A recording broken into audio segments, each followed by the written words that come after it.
Критическая ситуация в Киеве, обвинения в адрес Путина, экстренное обращение к Западу. Отворот-поворот, принято окончательное решение, заявление правительства ни копейки военной помощи Украине, смена курса, тревожный сигнал и призыв лишить Каю Каллас должности.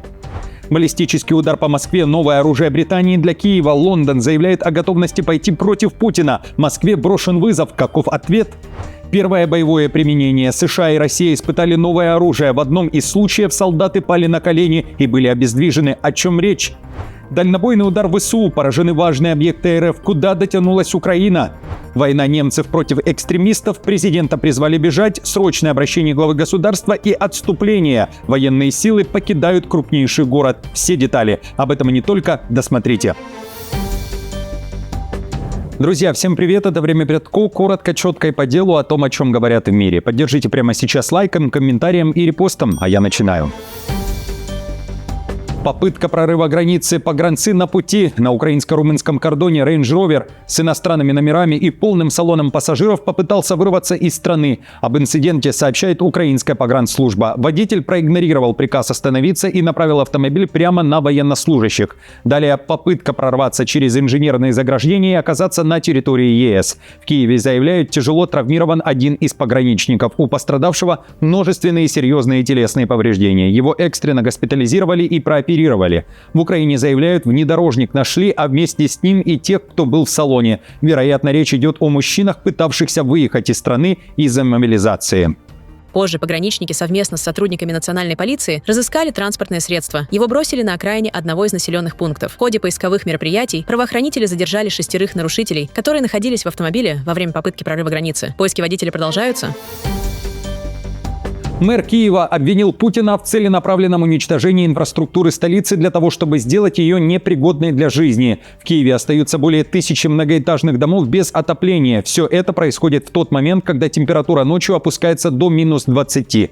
Кличко заявляет о том, что в холоде и в темноте гражданские. Накануне часть многоквартирных домов удалось подключить к теплоснабжению, но ситуация остается критической. Зима бьет по Киеву не только холодом, но и российскими ударами по инфраструктуре, пишет издание «Бильд», интервью которому и дал Кличко. При этом он признает, противовоздушной системе Киева не хватает ресурсов, учитывая то, какие обстрелы переживает столица. Мэр обратился к Западу с призывом о помощи.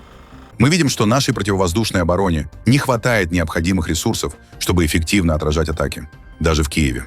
Нам срочно нужны дополнительные системы ПВО, чтобы защитить население от российских воздушных ударов.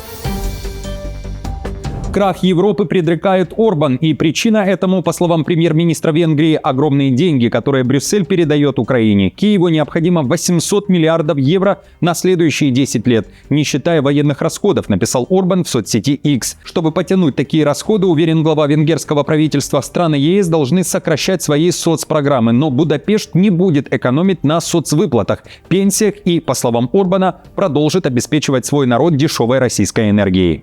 Мы отказываемся. Этот путь ослабляет Европу и ведет ее к экономическому краху. Венгрия будет и дальше ставить интересы своего народа на первое место.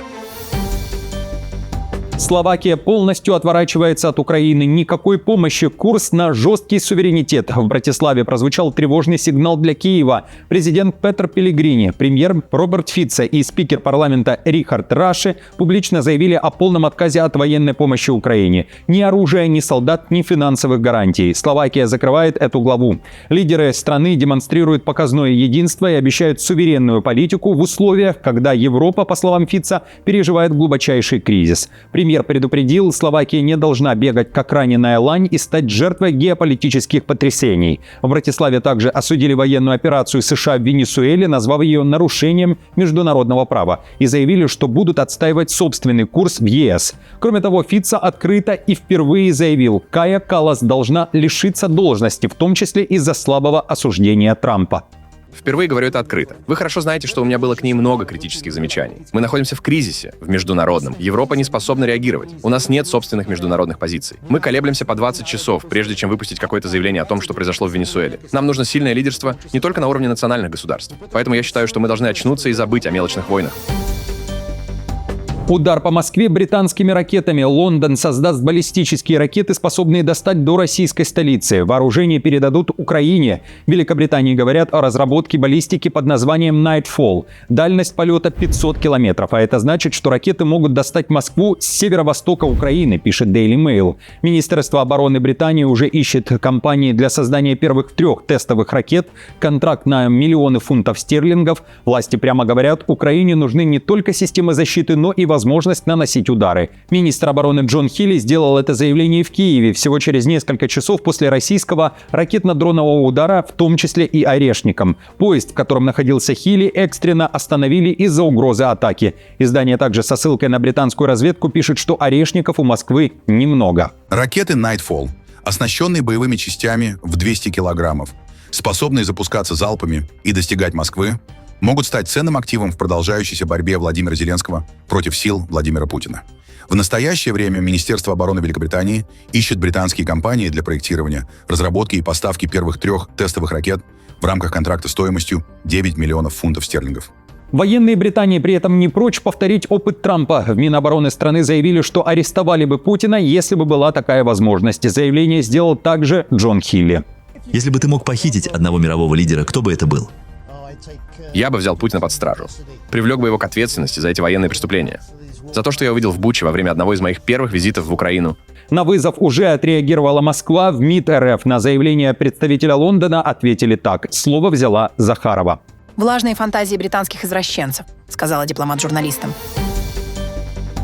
Ужасающие последствия. Применено загадочное оружие. Солдаты пали на колени. США направили неизвестное оружие при захвате Мадуро. Об этом пишет Нью-Йорк Пост. Людей рвало, и они были обездвижены. Об этом рассказал очевидец-охранник, чьи слова были опубликованы пресс-секретарем Белого дома. По его словам, сначала полностью отключились все радары, затем над позициями появились десятки дронов, после вертолеты. Далее высадился небольшой отряд США. Около 20 бойцов, которые уничтожили сотни защитников Мадуро без единой потери. А потом включилось оружие, которое он не смог описать. «Нас были сотни, но у нас не было ни шанса», — сказал он. «Они стреляли с такой точностью и скоростью, что казалось, будто каждый солдат выпускал по 300 пуль в минуту. А затем появилось оружие, мысли о котором до сих пор его преследуют. В какой-то момент они запустили нечто, я даже не знаю, как это описать», — сказал он. «Это было похоже на очень мощную звуковую волну. Внезапно мне показалось, что моя голова взрывается изнутри».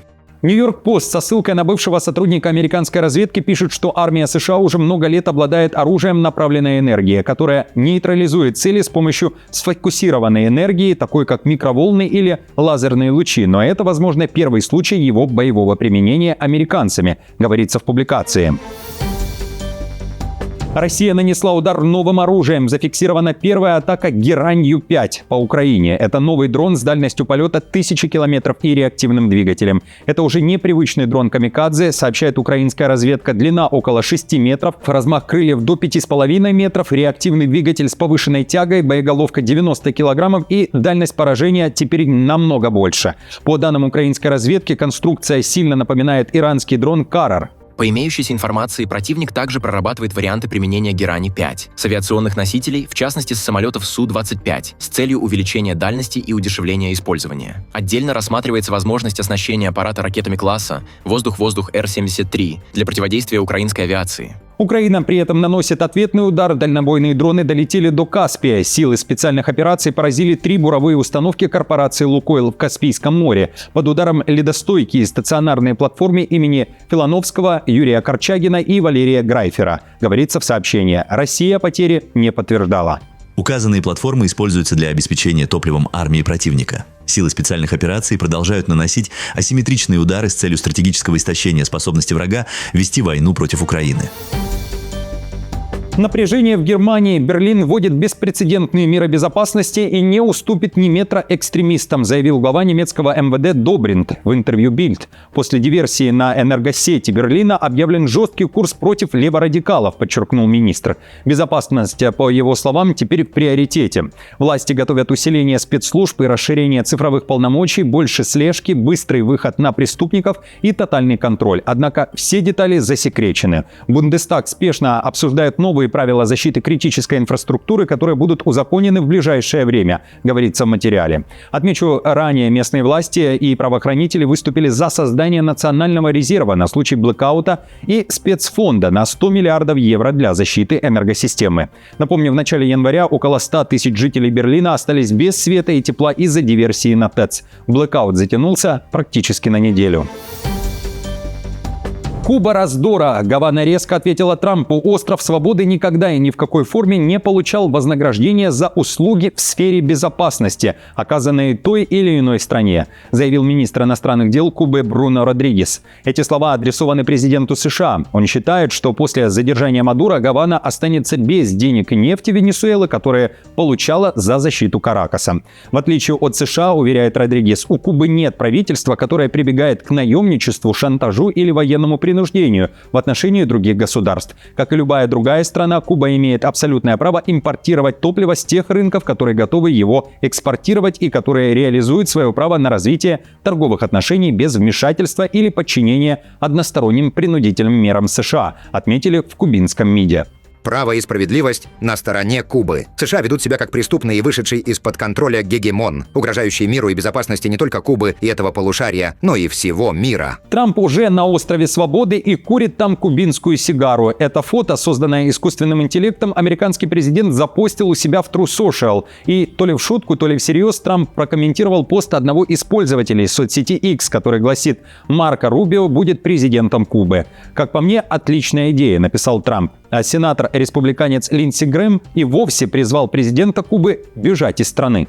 Мой совет коммунистам, которые управляют Кубой и угнетают ее народ. Позвоните Мадуро и спросите, что делать, если, конечно, удастся до него дозвониться. На вашем месте я бы уже начал искать новое место для жизни. Куба готова защищаться от США и биться до последней капли крови, заявил президент республики Мигель Диас-Канель. У Трампа нет никакой морали указывать Кубе на что-либо, написал кубинский лидер в соцсети. Власти США превращают все в бизнес, даже человеческие жизни, считает Диас-Канель. По его словам, те, кто винит революцию в тяжелых экономических трудностях, которые переживает Куба, должны молчать от стыда, потому что они знают, что эти трудности – результат драконовских мер крайней блокировки, которые США применяют к кубинскому государству уже 6 десятилетий.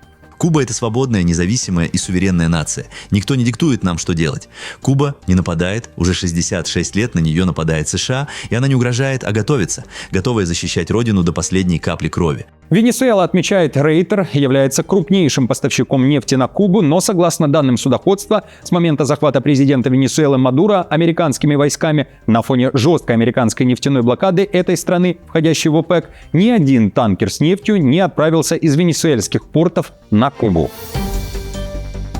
Срочное обращение президента. Лидер Ирана Масуд Пезешкиян, обращаясь к народу, обвинил США и Израиль в организации нацпротестов. Трамп и Нетаньяху хотят подорвать безопасность Ирана, считает Пезешкиян. Протестующих он назвал террористами, которые пришли из-за границы, так как они поджигают мечети.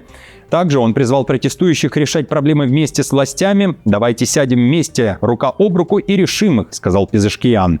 Соединенные Штаты и Израиль сидят там, дают указания этим людям, говорят им: «Действуйте, мы вас поддерживаем». Те же самые, кто нападал на нашу страну и убивал наших молодых людей и детей, теперь отдают им приказы, говорят: «Вы выполняйте эту работу, мы с вами. Идите и совершайте акты саботажа, а мы поддержим вас».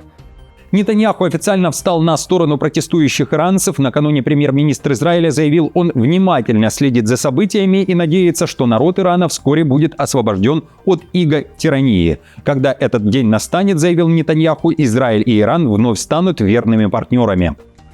Народ Израиля и весь мир восхищаются огромной храбростью иранских граждан. Израиль поддерживает их борьбу за свободу и решительно осуждает массовые убийства невинных мирных жителей.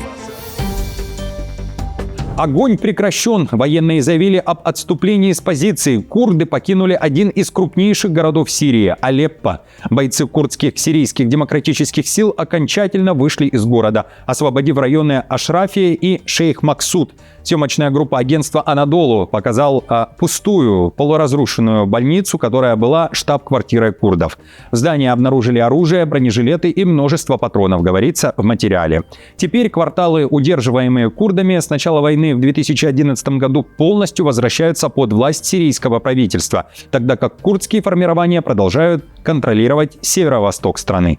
Глава сирийских демократических сил заявил, что группа достигла соглашения о прекращении огня и эвакуации застрявших мирных жителей и бойцов из районов Ашрафия и Шейх-Максуд в Алеппо, в северные и восточные районы Сирии. Портал ИВАТ. Сотни карстовых провалов угрожают сельскому хозяйству Турции. В центральной части страны, в провинции Конья, зафиксирован резкий рост числа появившихся пугающих дыр. По данным мониторинга, их количество в регионе приближается к 700, причем многие появились за последние годы прямо на сельскохозяйственных угодьях. Провалы усеяли поля, где выращивают кукурузу, пшеницу и сахарную свеклу. В отдельных местах на одном поле насчитывается более 10 воронок. В горных районах древние карстовые провалы, которые раньше были заполнены водой, сейчас в основном пересохли.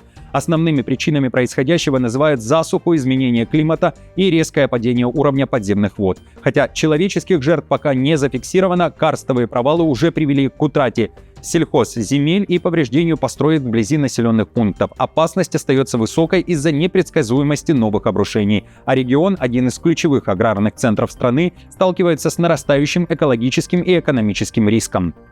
Основная причина увеличения их числа – изменение климата и засуха, которые затронули весь мир с 2000-х годов. В результате этой засухи уровень подземных вод снижается каждый год. В этом бассейне также наблюдается чрезвычайно высокий спрос на воду. Вода, которая откачивается из зарегистрированных и из незарегистрированных скважин в пределах бассейна, существенно влияет на падение уровня подземных вод. Уровень подземных вод снижается каждый год. Если до 2000-х годов он снижался примерно на полметра в год, то после этого темпы резко выросли до нескольких метров в год, а с 2020 года даже до 5 метров в год. Друзья, на этом все. Спасибо вам большое за просмотр. Хорошего дня. Не забудьте поддержать мою работу лайком, подпиской и комментарием. До встречи уже завтра.